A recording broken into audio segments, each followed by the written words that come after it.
झोपड़पट्टी बनाकर रहने वालों की कोई इज्जत नहीं होती। ऐसे लोग कहीं पर भी झुग्गी झोपड़ी बनाकर रहने लगते हैं। फिर जब भी सरकार उन्हें वहां से भगा देती है तो दूसरी जगह ढूंढकर वो लोग रहने लगते हैं। उन्हीं झुग्गी झोपड़ियों में मीरा नाम की एक लड़की भी रहती थी। अम्मा, वो देखो ट्रेन जा रही है। ट्रेन जा रही है तो मैं क्या करूं? हम लोग भीख मांगकर अपना जीवन यापन करते हैं। ट्रेन में बैठने का सपना भी मत देखना। ट्रेन में बैठने में कौन सी बड़ी बात है अम्मा? झुग्गी झोपड़ी में रहने वाले बहुत सारे लोग ट्रेन में बैठकर इधर से उधर जाते रहते हैं। वो सब बिना टिकट लिए ही ट्रेन के डिब्बों में घुस जाते हैं। हम लोग कोई भी ऐसा काम नहीं करेंगे जिसमें हम लोग फंसे। भीख मांगकर गुजारा जरूर करते हैं, लेकिन जेल में जिंदगी बिताने से तो बेहतर ही है। उन लोगों ने जहाँ पर अपनी झुग्गी झोपड़ी बना रखी थी वहीं से ट्रेन भी गुजरती थी। उसी रेल की पटरी पर सुबह सुबह वो लोग शौच करने भी जाते थे। वहीं दूसरी तरफ वहां से थोड़ी दूर पर रेलवे की पटरी के पास कुछ झुग्गी झोपड़ी और भी बनी थी, जिसमें पप्पू नाम का एक लड़का रहता था। पप्पा इधर आओ, एक बात बताऊं। क्या बताओगे तुम? यही ना कि आज तुझे भीख में कुछ नहीं मिला?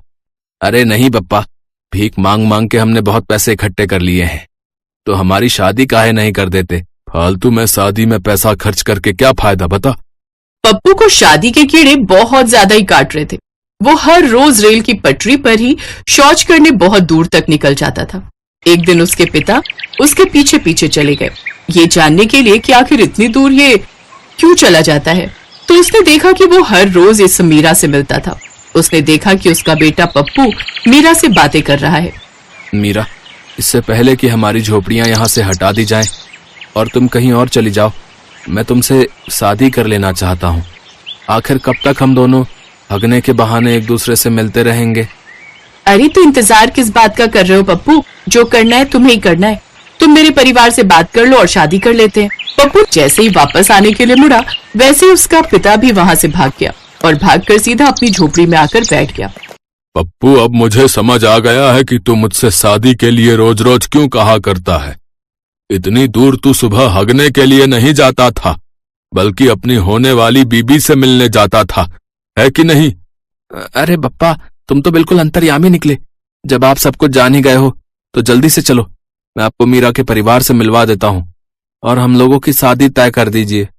देखो पप्पू, शादी में बहुत पैसा खर्च होता है। हम लोग भिखारी हैं और जिस लड़की से तू शादी करना चाहता है ना, वो भी भिखारी ही है। अरे कैसे होगी शादी, बता। वैसे ही जैसे आपने शादी की थी।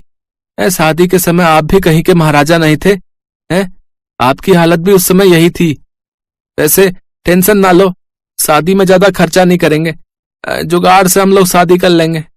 बारिश की वजह से उसकी झोपड़ी से पानी टपकने लगा। इस टपकती हुई झोपड़ी में अपनी बीवी को रखोगे?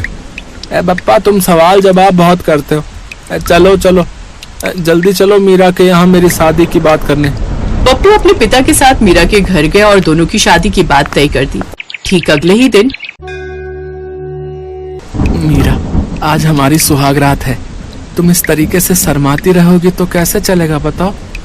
शर्म तो हर लड़की का गहना होता है मेरे पप्पू। बाहर देखो कितनी जोर से बिजली कड़क रही है, बारिश भी बहुत तेज हो रही है। इस झोपड़ी में कितने सारे छेद हैं, देखो ना, सारा पानी अंदर आता जा रहा है। बरसात के मौसम की वजह से हर रोज झमाझम बारिश होती थी। कपड़ों की बनी झुग्गी झोपड़ी पानी से लबालब भर गई। सारा पानी अंदर भर गया और कुछ ही देर में वो झोपड़ी टूटकर पानी में बहकर चली गई। अब वो दोनों काली रात में खुले आसमान के नीचे थे। बारिश भी बहुत तेज हो रही थी।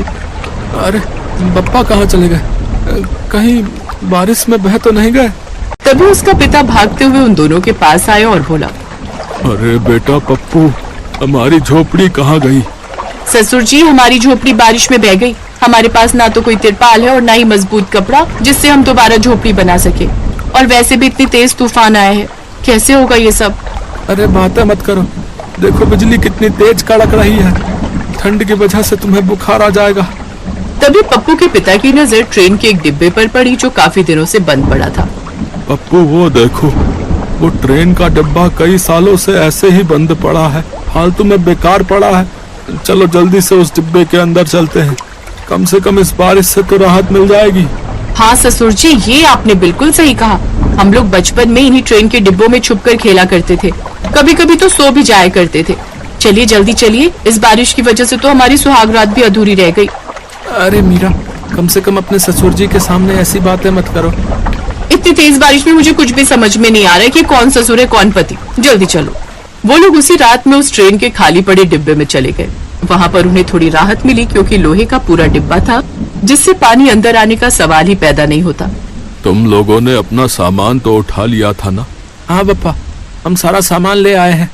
आप चिंता न करो, आपका सामान भी हम लोग उठा लाए हैं। पर झोपड़ी हमारी बह गई, बाकी सामान हमने बचा लिया। ठीक है, तुम लोग इसी डिब्बे में आराम करो, मैं दूसरे डिब्बे में जाता हूँ। पप्पू का पिता दूसरे के डिब्बे में जाकर अपने कपड़ों को बिछाकर वहीं सो गया। अगली सुबह भी बारिश बंद नहीं हुई। तब मीरा ने कहा, देखो पप्पू, हम लोग जिस तरह से झोपड़ी बनाकर रहते थे उसका भी कोई सहारा नहीं था। कभी न कभी वहाँ से भी भगा दिया जाता। तो इसी तरह जब तक हम इस ट्रेन के डिब्बे में रह रहे हैं तब तक इसको बहुत अच्छा आशियाना बना सकते हैं। हम लोग मिलकर इसे बहुत अच्छा सजाते हैं। क्यों ससुर जी, मैंने ठीक कहा ना? हाँ बेटा, बात तो तुमने सही कही। कुत्ता भी जहाँ बैठता है उतनी जगह साफ करके ही बैठता है। तो अगर तुम इसे अच्छा बना सकती हो तो बना दो, हम लोग भी तुम्हारी मदद करेंगे। इस तरह से उस झमाझम बारिश में तीनों ने मिलकर उस ट्रेन के डिब्बे को अंदर से इतना सजा दिया कि वो किसी आलीशान घर से कम नहीं लग रहा था। लेकिन उस डिब्बे में वो लोग हमेशा तो रह नहीं सकते थे। इसीलिए मीरा ने कहा, अब हम लोगों को रहने की कोई परेशानी नहीं है, लेकिन सरकार कभी न कभी तो यहाँ से हमें भगाई देगी। अब थोड़ा बड़ा सोचना पड़ेगा और भीख मांगनी बंद करनी पड़ेगी। हम लोग मिलकर कहीं मेहनत मजदूरी करते हैं और कहीं छोटी सी जगह लेकर अपना खुद का आशियाना बनाते हैं, वरना कब तक इधर उधर भटकते रहेंगे। ससुर जी को भी कितनी तकलीफ होती है, उनके बारे में तो सोचो। अब मीरा और पप्पू भीख मांगना छोड़कर मजदूरी करने लगे। उन्होंने अपने पिता को काम करने के लिए और भीख मांगने से मना कर दिया। 6 महीने तक वो लोग उसी ट्रेन के घर में रहे और कुछ पैसे इकट्ठा करके उन्होंने छोटा सा खेत खरीद लिया, क्योंकि खेत की जमीन सस्ती मिलती थी। लेकिन अगले दिन वहाँ पर सरकार के कुछ लोग आए और उस ट्रेन के घर से उन्हें भगा दिया। पप्पा, तुम चिंता मत करो, मीरा की वजह से ही हमें कुछ बड़ा सोचने का मौका मिला।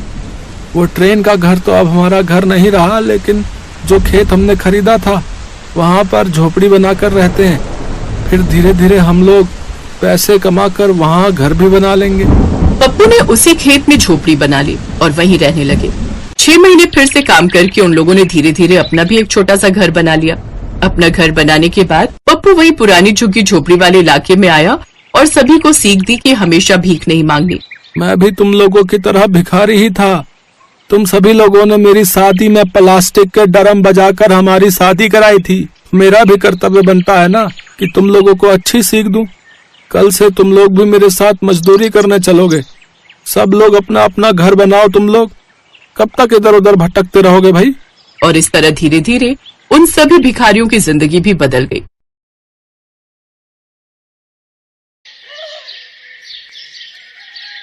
मनोहर पानीपुरी का ठेला चलाता था। उसकी एक 4 साल की बेटी थी और पत्नी शोभा दोबारा गर्भवती थी। मनोहर का परिवार बढ़ रहा था, इसी चिंता में वो ज्यादा मेहनत करता था। सुबह जल्दी उठकर पानीपुरी बनाने की सारी तैयारी करके मनोहर जल्दी ही काम पर निकल जाता था और शाम तक ठेले पर पानीपुरी बेचता था। मनोहर की पानीपुरी लोगों को बहुत पसंद थी, इसलिए ग्राहक भी आ ही जाते थे। मनोहर, पानीपुरी खिला भाई। आटे की या सूजी की भैया जी? दोनों तरह की खिला दे। है भाई, तेरी पानीपुरी खाने में इतनी स्वादिष्ट होती है कि मजा आ जाता है भाई। हाँ मनोहर भैया, 40 रुपए की पानीपुरी पैक कर देना, पानी थोड़ा ज्यादा कर देना। अभी कर देता हूँ। आने जाने वाले लोगों की नजर मनोहर के ठेले पर पड़ी जाती थी और पानीपुरी तो एक ऐसी चीज है जिसे देखकर मुंह में पानी आ ही जाता है। इसलिए लोग उसके ठेले पर रुककर पानीपुरी खाते और आगे बढ़ते। पर कुछ दिनों से मनोहर के ठेले पर भीड़ आनी कम हो गई थी, क्योंकि मानसून आ गया था और रोजाना ही तेज बारिश आ जाती थी, इसलिए लोग सड़क पर कम रुकते थे। बिक्री पर असर होने से मनोहर की रोजी रोटी पर भी असर पड़ा था। ये लो, रोटी खा लो। शुभा, क्या बात है? चिंता में दिखाई दे रही हो। पूजा कहाँ है? दिखाई नहीं दे रही। वो पड़ोस वाली माला के घर खेलने गई है। वो शरद बाबू आए थे, मकान का किराया मांग रहे थे। बोल रहे थे 15 दिन ऊपर हो गए हैं, उन्हें अगले हफ्ते तक किराया चाहिए, नहीं तो हमें ये घर खाली करना पड़ेगा। उन्हें हमसे ज्यादा किराया देने वाले किराएदार मिल रहे हैं। अरे तू चिंता मत कर। इस हालत में तू चिंता करेगी तो बच्चे पर भी असर पड़ेगा। मैं शरद जी को कल बोल दूंगा। वो मुझे कुछ दिन की मोहलत और दे देंगे। मनोहर शोभा को तसल्ली दे देता है, पर वो खुद ही बहुत परेशान था, क्योंकि उसी शाम जब वो काम से लौट रहा था तो लोगों में बारिश और तूफान को लेकर चर्चा बनी हुई थी। अरे मनोहर, तुमने सुना क्या?